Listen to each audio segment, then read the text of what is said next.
Sir, ನಗರ ಚೆನ್ನಾಗಿರ್ಬೇಕಂತ ಹೇಳಿದ್ರೆ, ನಾಗರಿಕರು ಚೆನ್ನಾಗಿರ್ಬೇಕಂತ ಹೇಳಿದ್ರೆ, ವರ್ತಕರು ಮತ್ತು ವ್ಯಾಪಾರಸ್ಥರು, ಅದೇ ರೀತಿ ಬೀದಿ ಬದಿ ವ್ಯಾಪಾರಸ್ಥರು ಪ್ರತಿಯೊಬ್ಬರು ಕೂಡ ಕಾನೂನನ್ನ ಉಲ್ಲಂಘನೆ ಮಾಡ್ದಿರ ಕಾನೂನನ್ನ ಪಾಲನೆ ಮಾಡಬೇಕಾಗ್ತದೆ. ಅದೇ ರೀತಿ ಈಗಾಗಲೇ ಮಾಧ್ಯಮ ಮಿತ್ರರು ಭಾಳಷ್ಟು ದೂರುಗಳು ನಮಗೆ ಗಮನಕ್ಕೆ ಅವರು ಪತ್ರಿಕೆಯಿಂದ ಬಂದಿದ್ದುಂಟು.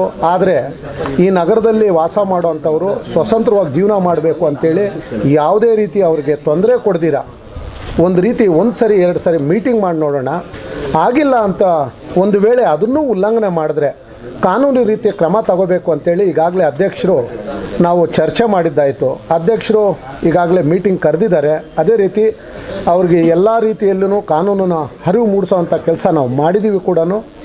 ಅದೇ ರೀತಿ ಅವ್ರು ಮಾಡ್ತಾರೆ ಅನ್ನೋ ನಮಗೂ ನಂಬಿಕೆ ಇದೆ. ಅದೇ ರೀತಿ ಈ ದಿನ ಚಿಕ್ಕಬಳ್ಳಾಪುರ ನಗರ ನೀವು ಕಂಡಂತೆ ಪ್ರವಾಸಿ ತಾಣ ಆಗಿದೆ.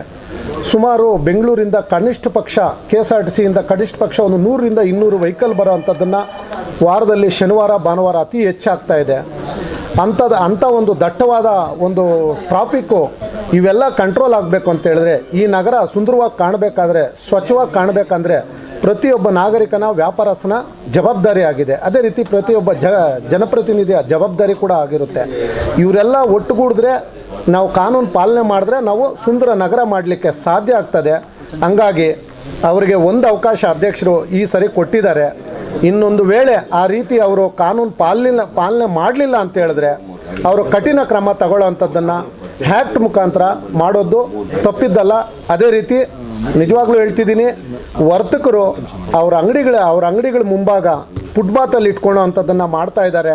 ಈಗಾಗಲೇ ನಮ್ಮ ಜಿಲ್ಲೆಯಲ್ಲೇ ಚಿಂತಾಮಣಿಯಲ್ಲಿ ನೀವು ನೋಡಿರ್ಬೋದು, ನಗರಸಭೆ ಯಾವ ರೀತಿ ಕಠಿಣ ಕ್ರಮ ತಗೊಂತು ಅಂತ ನೀವು ನೋಡಿರ್ಬೋದು. ಫುಟ್ಪಾತ್ ಎಲ್ಲ ಕಿತ್ತಾಕಿದ್ದಾರೆ.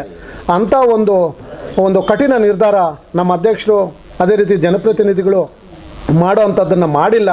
ಕಾರಣ ನೀವು ಚೆನ್ನಾಗಿರಬೇಕು, ಒಂದು ಸರಿ ಎರಡು ಸರಿ ಹೇಳೋ ಅಂಥದ್ದು ಆಗಬೇಕು.